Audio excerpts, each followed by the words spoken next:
కేంద్ర ప్రభుత్వం వైఖరి కనీస వేతనం 26,000 రూపాయలు.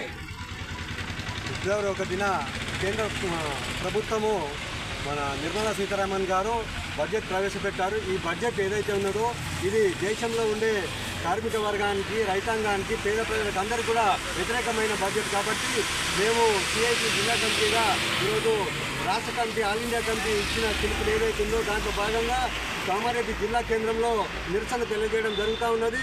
ప్రధాన డిమాండ్ ఏంటంటే కామారెడ్డి జిల్లాకు సంబంధించి కూడా ఇక్కడ ఉత్తర తెలంగాణ ప్రాంతంలో బీజేపీకి దాదాపు 8 అసెంబ్లీ సీట్లు, 8 పార్లమెంట్ సీట్లు ఇచ్చిన ఈ ప్రజలకు కూడా ఒక నయాపై సంబంధం ఉపయోగం జరిగే బడ్జెట్లో కేటాయింపు లేదు. ఇది సిగ్గుచేటైన విషయం.